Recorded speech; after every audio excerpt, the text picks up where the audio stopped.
आज हम लोग इस वीडियो में अपरिमेय संख्या के बारे में महत्वपूर्ण जानकारियाँ हासिल करेंगे।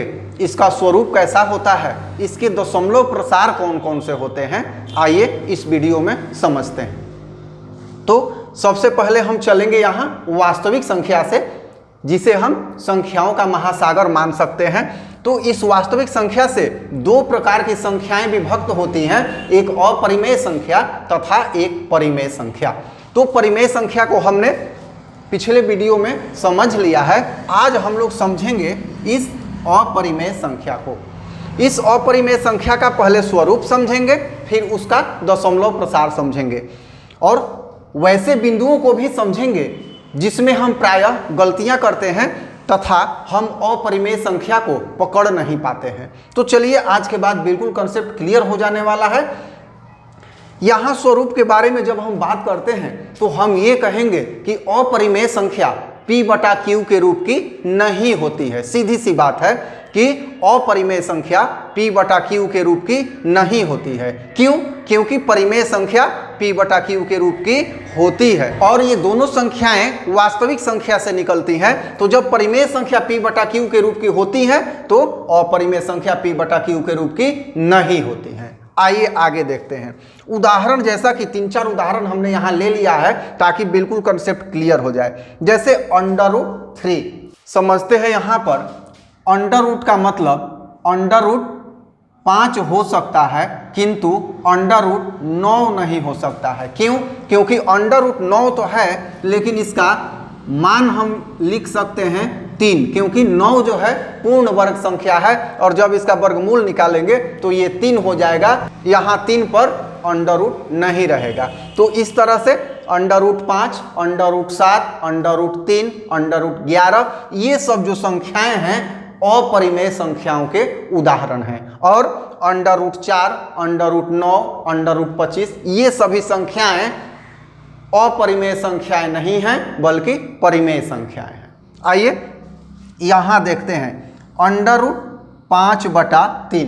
तो 5 और 3 दोनों ही √ में है और दोनों में से कोई भी संख्या पूर्ण वर्ग नहीं है, तो ये संख्याएं भी अपरिमेय संख्या है। आइए बात करते हैं √3/2 की। यहाँ हम देखते हैं कि √3 जो है अपरिमेय संख्या है और 2 जो है परिमेय संख्या है, किंतु यहाँ √3 में 2 से भाग देंगे अर्थात अपरिमेय संख्या में परिमेय संख्या से भाग देंगे तो हमारा जो भागफल होगा वो अपरिमेय संख्या ही होगा। तो स्पष्ट है कि ये अपरिमेय संख्या यहाँ पर ये भी है। अब बात आती है पाई की। तो पाई पर बहुत सारी बातें होती है, इस पर मैंने एक वीडियो भी बना के डाला है। पाई को हम जनरली अपने माइंड में सेट कर लेते हैं कि 22/7 मान होता है, किंतु 22/7 जो है ये तो परिमेय संख्या है क्योंकि यह P/Q के रूप का होता है।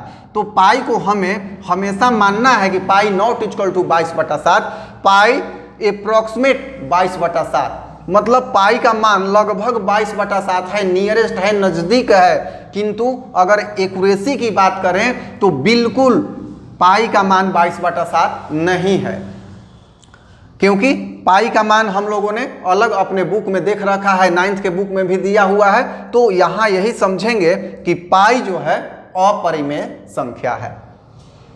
अब थोड़ा सा बात कर लेते हैं इसके दशमलव प्रसार की। तो अपरिमेय संख्या का दशमलव प्रसार केवल एक प्रकार का होता है, अनवसानी अनावर्ती, या किसी बुक में अनवसानी अनावर्ती के जगह पर अशांत अनावर्ती लिखा होता है, किंतु NCERT में अनवसानी अनावर्ती लिखता है। तो हम यही समझेंगे कि अपरिमेय संख्या का दशमलव प्रसार अनवसानी अनावर्ती होता है। अब इसका मतलब क्या है, आइए कुछ उदाहरण से समझते हैं। यहाँ पर पहला उदाहरण है 2.101100111000 अर्थात इस रूप में अप टू इनफाइनाइट अनंत तक बढ़ते जा रहा है। हम देख रहे हैं कि किसी भी निश्चित संख्या का पुनरावृत्ति यहाँ नहीं हो रहा है। जैसे थोड़ा सा विरोधाभास होता है, हम बात कर लें कि परिमेय संख्या में एक जो दशमलव प्रसार था अनवसानी आवर्ती और ये अनवसानी अनावर्ती, ये दोनों में मूल अंतर यही है कि अनौसानी आवर्ती जो परिमेय संख्या का दशमलव प्रसार है उसमें भी अनंत तक जाती हैं संख्याएं, लेकिन कुछ निश्चित संख्याएं रिपीट करती हैं। इसमें कोई भी निश्चित संख्या रिपीट नहीं करती है, ये किसी भी रूप में आगे की ओर बढ़ते चला जाता है।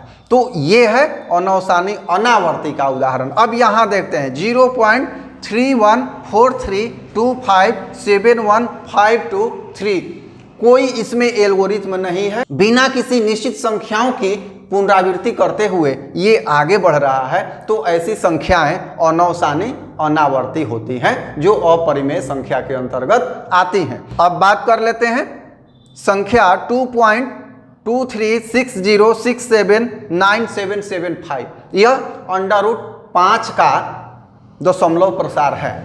तो ये भी इसीलिए 5 को अपरिमेय संख्या रखा जाता है, क्योंकि जब भी हम दशमलव प्रसार उसका देखते हैं तो हम पाते हैं कि दशमलव के बाद जितनी भी संख्याएं आएंगी एक तो अनंत तक जाएंगी, कभी समाप्त नहीं होंगी, और किसी भी निश्चित संख्याओं की बार बार पुनरावृत्ति नहीं होती है। तो इस प्रकार इस वीडियो में हम लोगों ने समझा कि अपरिमेय संख्या का उद्गम कहाँ से होता है, इसके स्वरूप कैसे होते हैं, इसका दशमलव प्रसार कैसा होता है, और जहाँ जहाँ हम गलती करते हैं कुछ बिंदुओं को हमने क्लियर कर लिया है। आज के वीडियो में इतना ही, फिर मिलते हैं अगले प्रश्न के साथ अगले वीडियो में। धन्यवाद।